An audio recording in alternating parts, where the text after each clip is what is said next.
ghairil maghdubi 'alaihim waladdallin. Qala al-musannif rahimahullahu ta'ala rahmatan wasi'atan wa nafa'ana bihi wa bi'ulumihi fid dharain amin.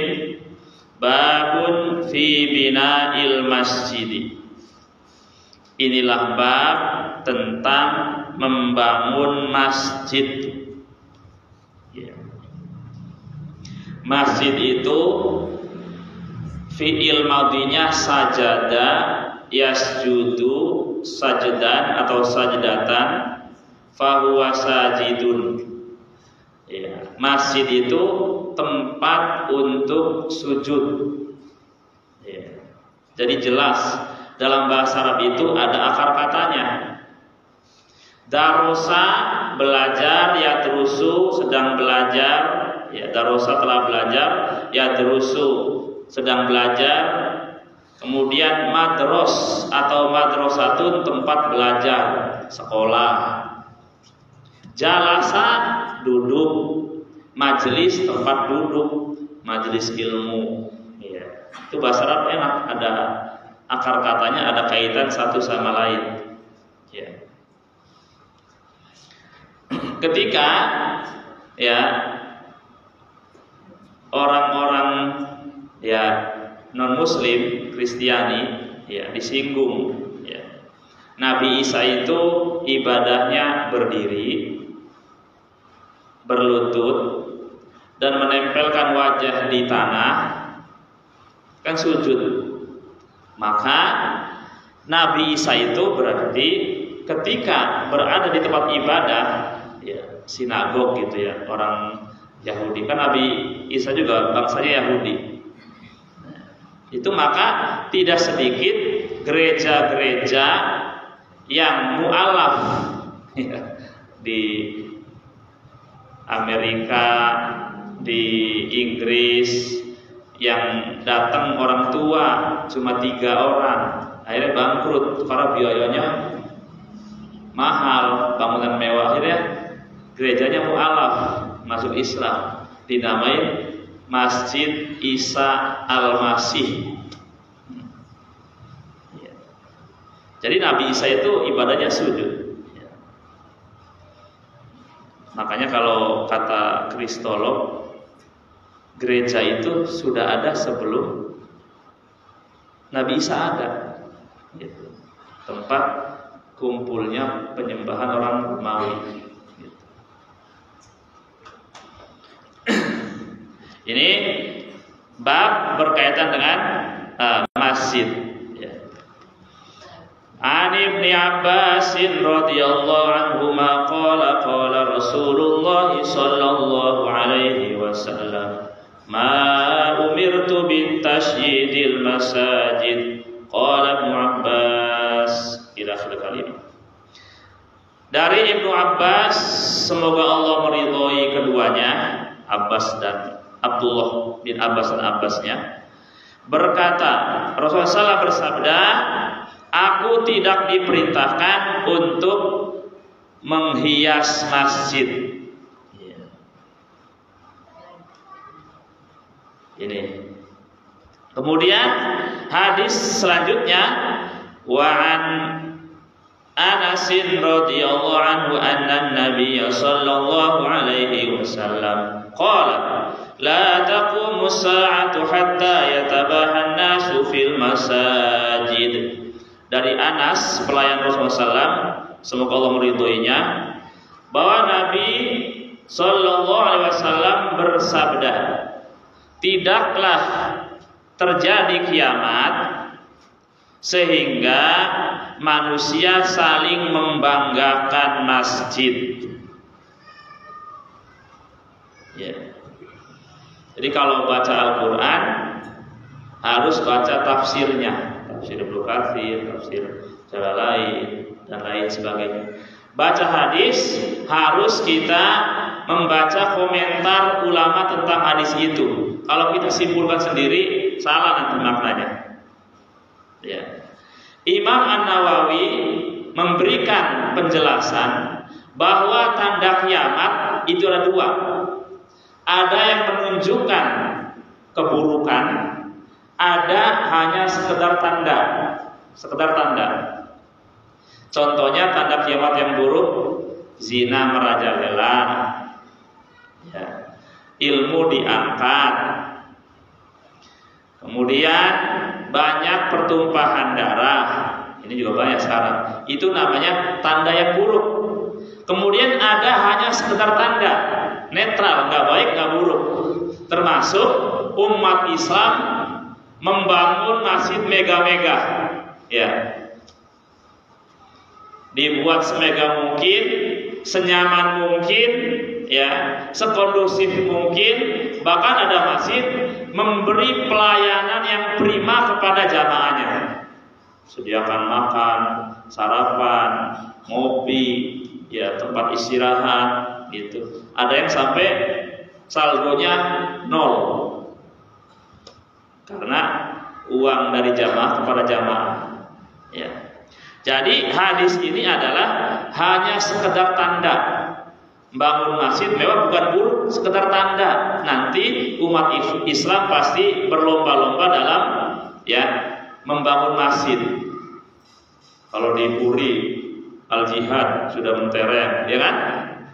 Sebelahnya sudah jadi juga cuma ketutup, ya, At-Taufik cuma ketutup, kalau mewah juga ketutup gang, ya. Itu nggak masalah, ya. Yang tercela itu masjidnya mewah, jamaahnya sepi, manajemennya amburadul, itu yang tercela, gitu. Ya. Termasuk Nabi menyebutkan bahwa orang-orang Arab yang dulunya bisa hanya pakai celana, nggak kuat beli bajunya, jadi telanjang dada, kakinya juga nyeker. Akhir zaman berlomba-lomba dalam meninggikan bangunan, ya. Ternyata bangunan paling tinggi itu bukan ada di Eropa, bukan ada di Amerika, tapi ada di Arab. Burj Khalifah paling tinggi, kira-kira 5 km dari tanah atas, 5 km ke sana. Itu sekedar tanda. Ternyata benar, di Arab lah yang paling tinggi bangunan. Itu sekedar tanda, ya. Jadi ulang lagi, tanda kiamat itu 2. Ada yang menunjukkan keburukan, ada yang hanya sekedar tanda. Oh, benar yang diucapkan Nabi, orang Arab meninggikan bangunan.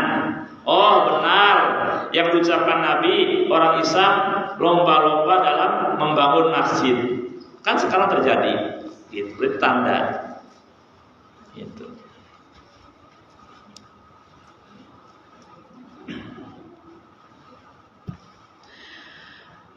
Babut tikhadil masajidi fid duri. Inilah bab menjadikan atau membangun masjid di kampung-kampung, ya. Masjid yang besar namanya masjid jami, ya, untuk Jumatan, ya. Kalau masjid yang enggak untuk Jumatan di Arab namanya masjid juga, ya. Kalau di sini namanya musola, ya. Masjid buat Jumatan, musola enggak buat Jumatan. Kalau di Arab masjid buat Jumatan namanya masjid jami, masjid kampung yang enggak buat Jumatan namanya masjid saja. Kalau Nabi untuk sholat Idul Fitri, Idul Adha di tanah lapang yang nggak ada bangunannya namanya musola. Itu musola itu begitu, tanah lapang, ya, tapi nggak apa-apa, ya, penggunanya begitu istilah. An Aisyah radhiyallahu anha qalat amara Rasulullah sallallahu alaihi wasallam bibina'il masajidi fid duri wa an tunazzafa wa tutayyaba. Dari Ibunda Aisyah, semoga Allah meridhoinya, berkata, Rasulullah SAW menyuruh umat Islam tentunya agar membangun masjid-masjid di kampung-kampung dan dibersihkan dan diberi wangi-wangian.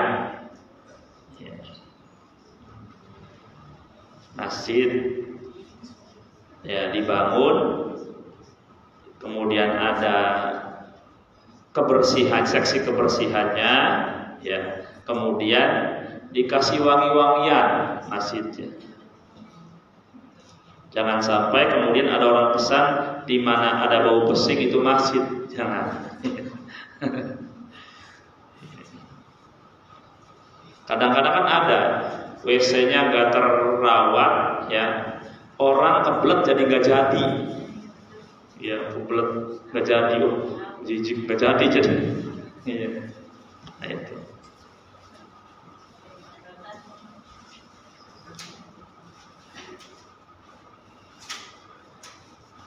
Babun fisurji fil masajidi. Ya.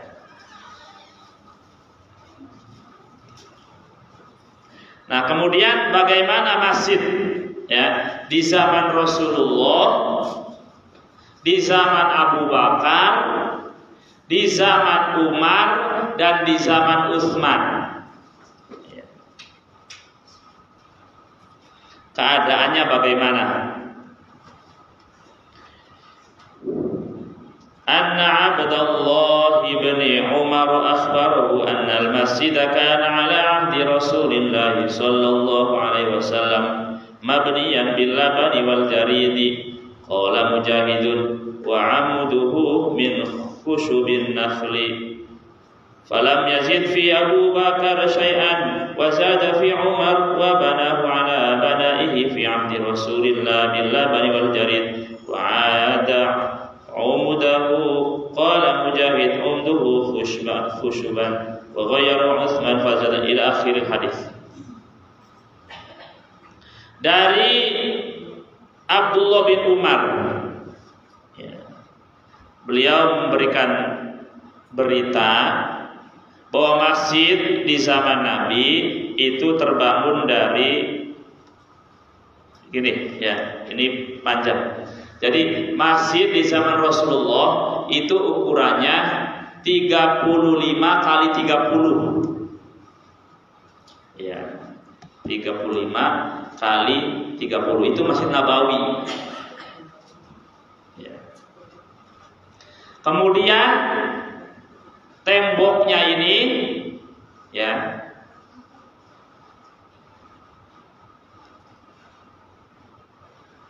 yaitu kurma batangnya, kemudian dikasih tanah, dan tiang-tiangnya itu adalah batang-batang kurma, atapnya adalah pelepah kurma. Ya, itu di zaman Rasulullah. Ini ya bagaimana lantainya? Ya pasir, ya. Hanya tanah saja. Kemudian di zaman Abu Bakar tidak merubah Masjid Nabawi karena Abu Bakar sibuk mengatasi stabilitas umat, karena ada yang murtad, ya, ada yang nggak mau zakat, ada yang ngaku sebagai nabi Musailamah. Jadi Abu Bakar masa kepemimpinannya singkat, ngurusin itu, nggak sempat ngurusin masjid. Masih begitu, ada perubahan. Di zaman Umar diperluas. Tadi kan berapa Bu? 35 kali 30. Zaman Umar 50 kali 50 meter. Ya, lebih luas. Itu di zaman Umar. Ya.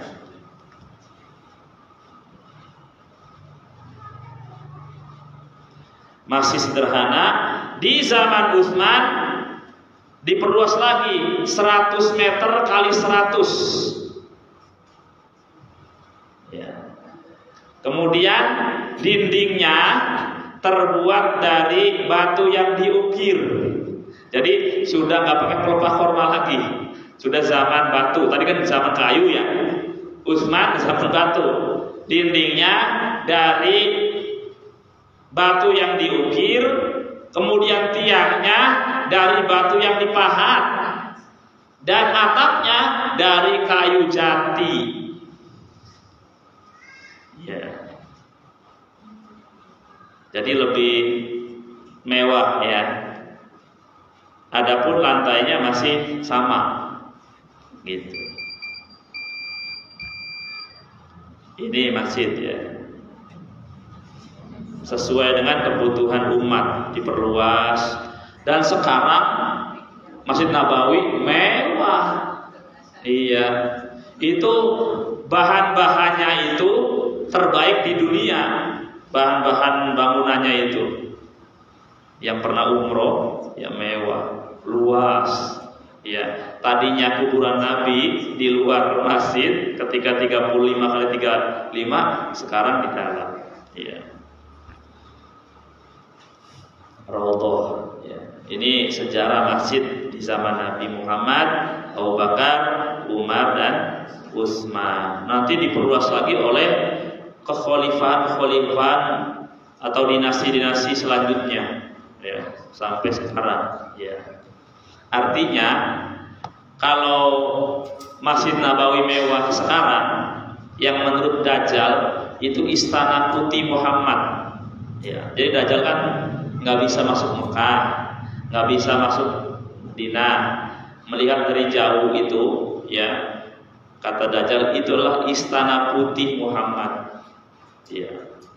Dan ternyata kan dari luar angkasa termasuk yang percaya itu Mekah Madinah. Bagian bumi yang bercahaya, bukan Los Angeles, bukan London ya, tapi Mekah Madinah, yaitu Masjid Nabawi sama Masjid Haram, paling kelihatan dari luar angkasa. Gitu.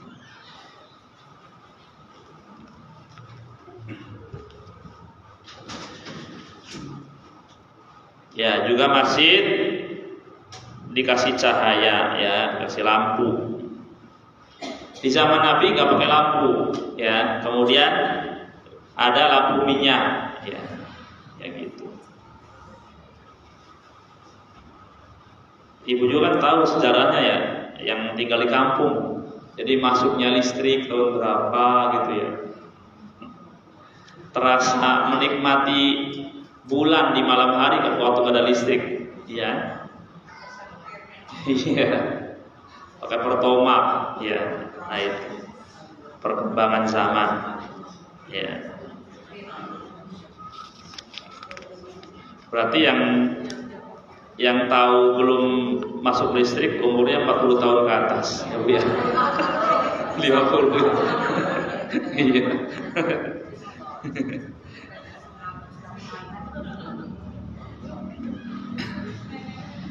Babun fi kansil masjid. Inilah bab tentang menyapu masjid. Nah, jadi sudah dijelaskan sama Nabi. An Anas bin Malik radhiyallahu anhu qala Rasulullah sallallahu alaihi wasallam, "Uridat alayya ujur ummati hatta al-qadati yukhrijuhu ar-rajulu minal masjid." Wa uridat alayya dhunubu ummati falam ara dhanban a'zama min suratin minal Qur'an aw ayatin utiha rajulun thumma nasiyaha atau nusiyaha. Dari Anas bin Malik, semoga Allah meridhoinya, berkata, Rasulullah SAW bersabda, ditampakkan, diperlihatkan kepadaku pahala-pahala umatku. Jadi di hari kiamat pahala kita ditampakkan kepada Rasulullah SAW. Ya, kalau Allah kan pasti melihat, tapi Nabi Muhammad juga kasih izin untuk diperlihatkan pahala-pahala umatnya. Sehingga kotoran yang dikeluarkan oleh seorang laki-laki dari masjid, menyapu, ya, mengeluarkan kotoran, membersihkan masjid, itu diperlihatkan pahalanya kepada Rasulullah SAW. Dan diperlihatkan kepadaku dosa-dosa umatku. Dosa-dosa juga diperlihatkan, makanya kita malu ya kalau banyak dosa ketemu Rasulullah SAW. Tapi Rasulullah SAW selama umatnya tidak mensekutukan Allah, beliau orang yang paling sibuk menyelamatkan umatnya. Itu disebut namanya syafaat al-uzma, syafaat yang besar. Ya. Syafaat uzma itu Nabi Muhammad memberi syafaat kepada seluruh umat manusia. Ya.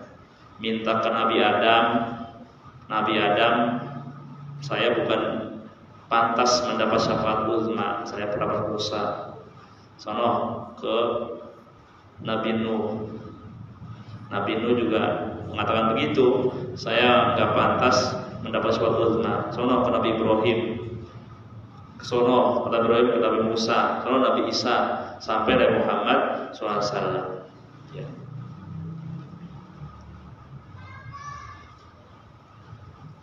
Dan diperlihatkan kepadaku dosa-dosa umatku, maka aku tidak melihat dosa yang paling besar daripada surat Al-Quran, ya, hafalan surat Al-Quran, ya, yang diberikan kepada seorang, kemudian orang itu lupa, ya, atau melupakannya, ya, itu juga dosa. Ya.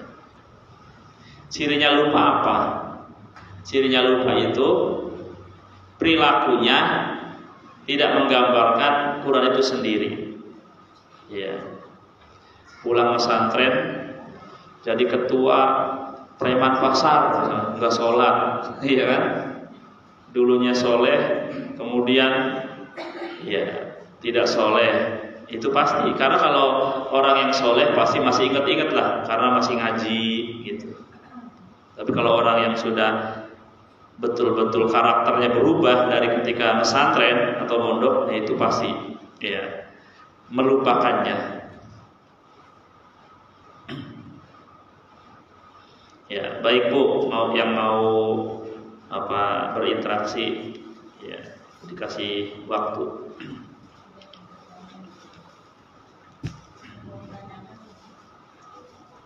Kalau nggak ada dilanjut.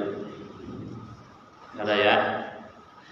Babun fi i'tizalin nisa'i fil masajidi 'anil rijali. Inilah bab tentang ya al-i'tizalin nisa'i fil masajidi 'anil rijali. Memisahkan pintu masuk laki-laki dan perempuan dalam masjid. Ya.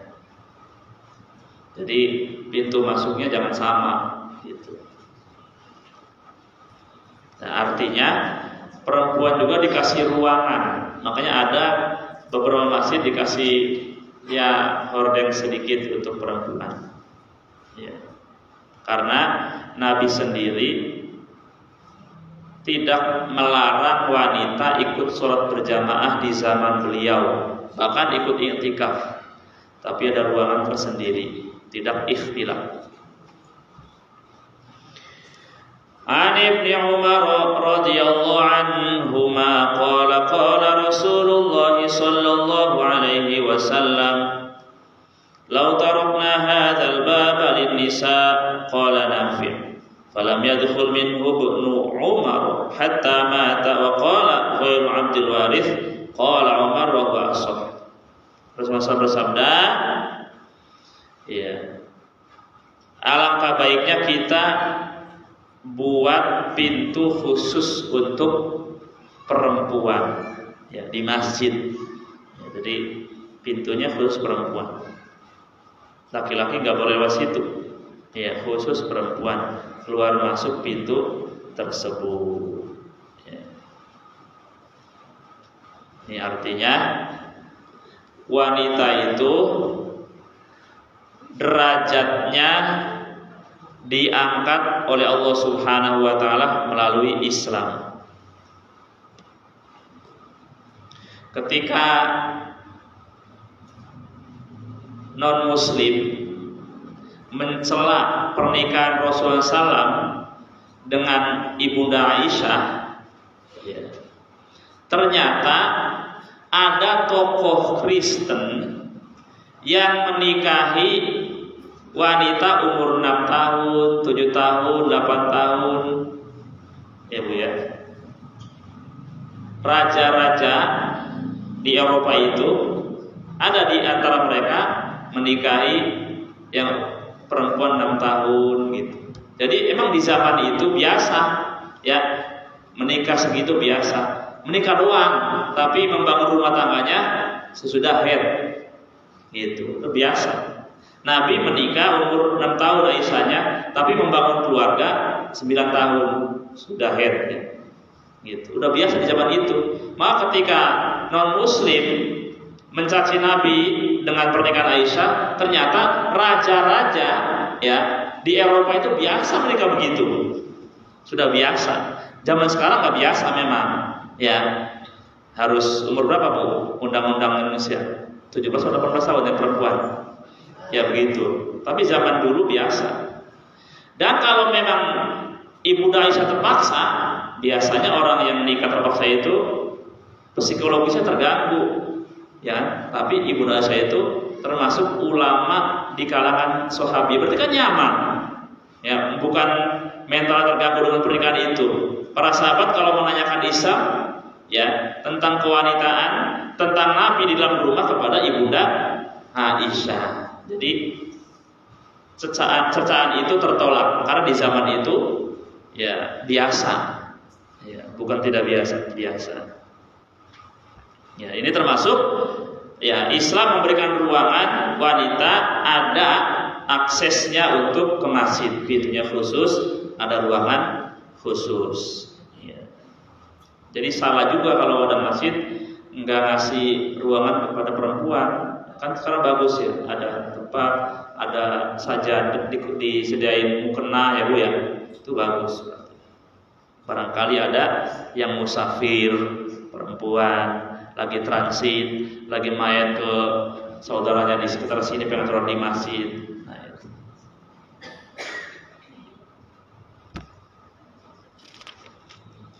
Ini tentang ya.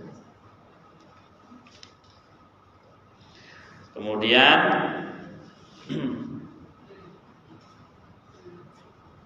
larangan mencari barang yang hilang diumumkan di masjid. Kemudian larangan meludah di masjid. Ya. Kalau sekarang pasti dilarang. Kalau zaman dulu kan tanah masalahnya, ininya lantainya, tanah aja masih dilarang meludah, membuang riak, membuang ingus, ya, karena masih untuk kebersihan, ya.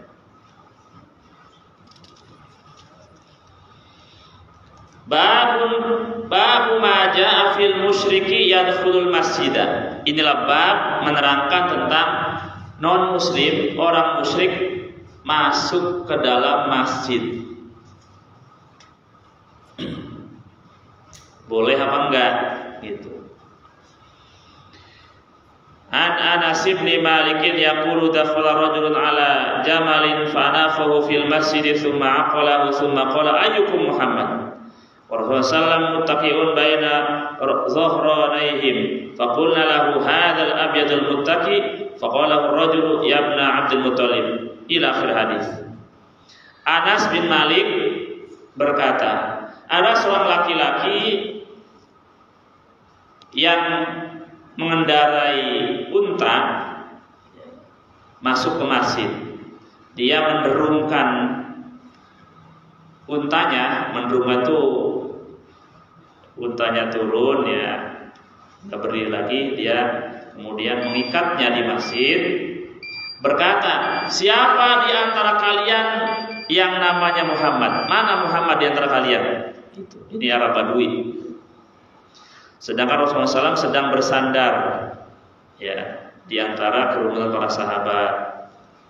Kemudian kami berkata kepada laki-laki tersebut, ini yang putih yang sedang bersandar. Yang Muhammad itu putih kulitnya. Lalu laki-laki tersebut berkata, wahai anak Abdul Muttalib. Dan Muhammad dikasih panggilan anak Abdul Muttalib. Ya. karena ayahnya meninggal dunia. Habis meninggal dunia diasuh sama ya. Ketika ayah meninggal dunia diasuh ibunya, kemudian disusui Halimah Sa'diyah, kemudian pulang ke Mekah sama ibunya, baru sebentar meninggal dunia ibunya, kemudian diasuh oleh Abdul Muthalib.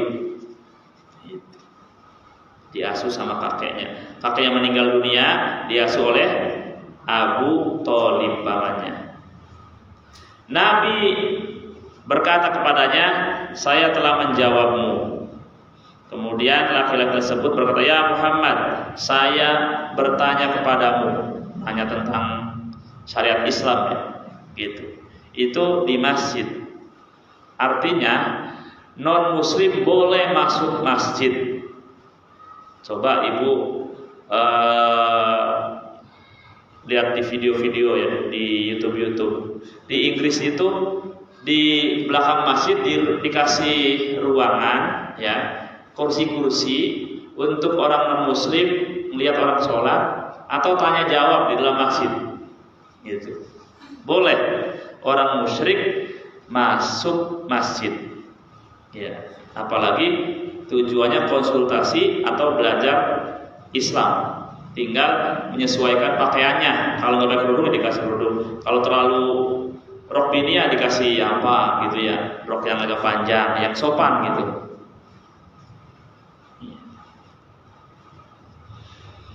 Yang nggak boleh itu non muslim masuk tanah haram, Makkah dan Madinah. Ada batasannya tuh tanah haram ya. Ya, jangankan non muslim, Dajjal aja nggak bisa masuk ya di Mekah dan Madinah.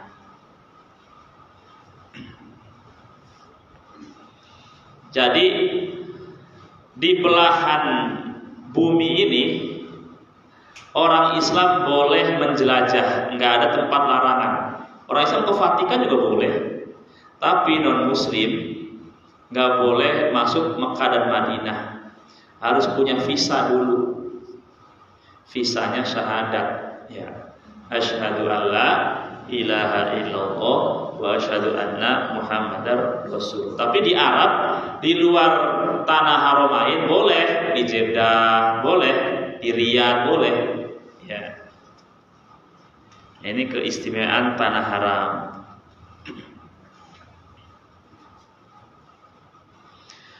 An Abi Hurairah radhiyallahu anhu qala al-yahudu atawun nabiyya sallallahu alaihi wasallam wa jalis bil masjid fi ashabihi faqalu ya Abul Qasim fi rajulin wa imra'atin zanaya minhu. Dari Abu Hurairah semoga Allah meridhoinya berkata, orang-orang Yahudi mendatangi Nabi sedangkan Nabi sedang duduk di dalam masjid bersama para sahabatnya. Lalu orang Yahudi berkata, wahai Abul Qasim. Ini juga laqab ya, julukan Nabi Abul Qasim. Muhammad itu punya anak namanya Qasim. Yang pertama Qasim meninggal dunia. Laki-lakinya semua itu meninggal dunia. Nggak ada yang dewasa, nggak ada yang menikah, nggak ada yang punya anak yang laki-laki ya. Qasim, Abdullah, kemudian dari Maria Kiptia namanya Ibrahim ya. Kemudian yang perempuan sempat dewasa, sempat menikah, punya anak, termasuk Zainab ya. Termasuk Fatimah radhiyallahu anha ya, itu punya ya. Bahkan pelestarian keturunan Nabi itu dari Fatimah dan Ali ya. Kemudian disebut dzurriyyah Rasulillah ya. Bisa dipanggil Syarif, Syarifah, Habib ya, atau sejenisnya.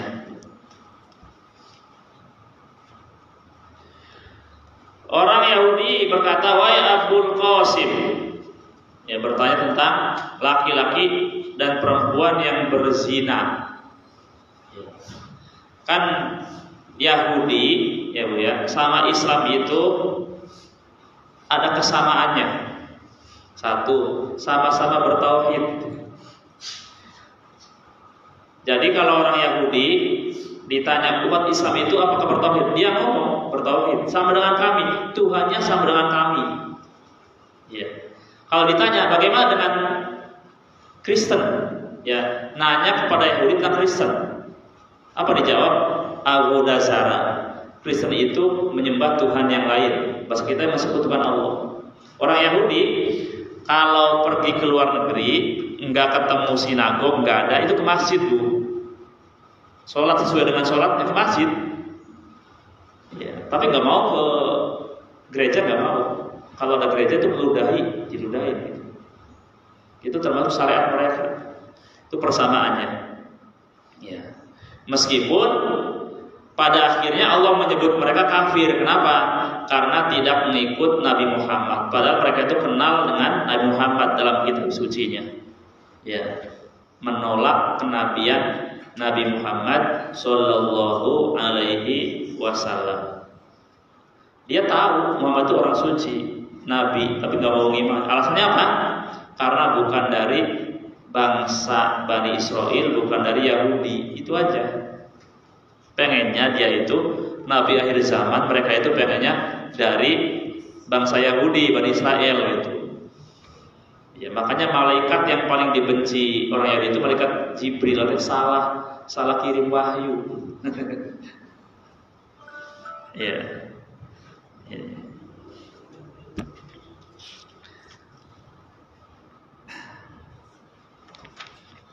Udah sejam belum bu? Udah. Ya. Masih mau dengar? Oh ya udah. Ya, ngabisin bab tentang masjid ya. Babun fil mawadhi'il lati la tajuzu fiha sholatu. Inilah bab tentang tempat-tempat yang tidak diperbolehkan sholat. Ya. Jadi semua tanah, semua bumi itu kata Nabi apa? Ju'ilat liyal ardu tahuran wa masjidah. Dijadikan untukku tanah itu suci ya, dan mensucikan, bisa buat tayamum dan juga bisa buat tempat sujud, semua tanah. Tapi nanti ada pengecualiannya ya, yaitu kuburan dan WC. Al-ardu kulluha masjid. Tanah itu semuanya masjid, bisa buat sujud. Illal hammam wal makbaroh. Illal hammam wal makbaroh, kecuali WC ya, tempat buang air dan kuburan. Ya. Itu nggak boleh kalau di situ. Kemudian bab larangan sholat di kandang unta, ya, peternakan unta. Anil Barra ibni Azib bin qala Rasulullah sallallahu alaihi wasallam anis sholati fi mabarikil ibil. Faqala tusallu fi mabarikil ibil fa inna minasyayatin. Wa su'ila 'anis sholati fi marabidil ghanami faqala sallu fiha fa innaha barakah. Dari Barra bin Azib berkata, Rasulullah ditanya tentang sholat di tempat ya tadi peternakan unta, kandang-kandang unta. Nabi menjawab, janganlah kalian sholat di tempat-tempat ya peternakan unta, karena itu adalah termasuk dari setan. Dan Nabi ditanya tentang sholat di tempat peternakan domba, kambing. Nabi menjawab, sholatlah di dalamnya karena itu berkah. Kita bahas bu. Jadi unta itu ya,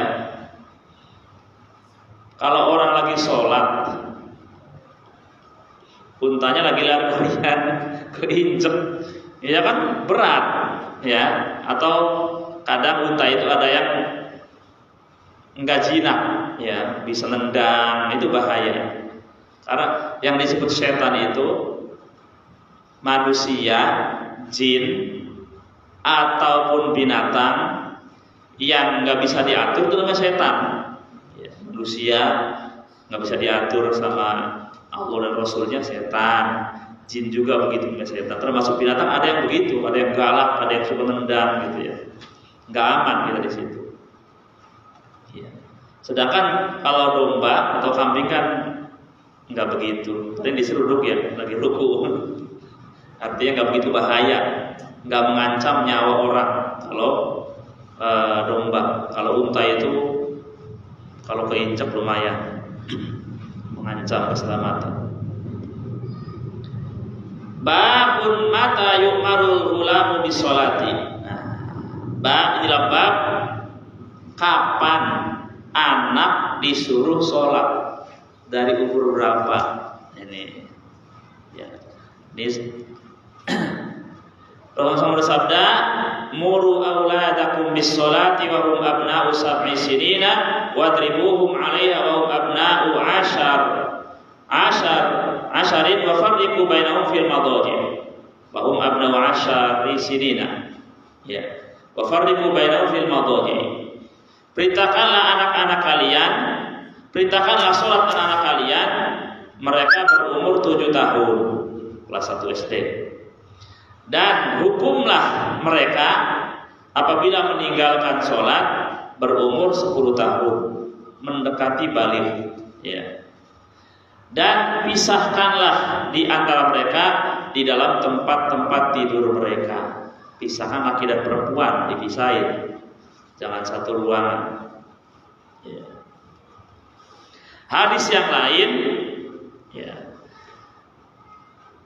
Annahu su'ila an dzalika faqala idza arafa yaminahu an shimalihi famuruhu bis-sholati. Nabi ditanya tentang anak, ya, kapan mulai disuruh sholat. Nabi menjawab, apabila anak kecil sudah mengetahui antara tangan kanan dan tangan kirinya, bisa membedakan mana kanan ini, mana kiri, berarti sudah tamyiz, ya. Tapi jangan, kalau nggak sholat jangan dihukum, belum boleh, cuma disuruh aja. Ya. Famuruhu bis sholat, maka perintahkan anak sholat kalau sudah tahu antara kanan dan kirinya. Baik, ini saja yang saya sampaikan. Mudah-mudahan manfaatnya untuk kita semua. Kelihatannya ada yang bertanya. Oh, bertanya boleh, silakan. Iya, ada yang bertanya nggak? Silakan.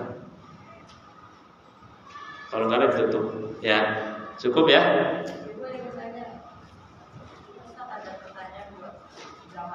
Iya. Oh, mau kasih door prize. Iya. Oh gitu. Berapa pertanyaan? Dua.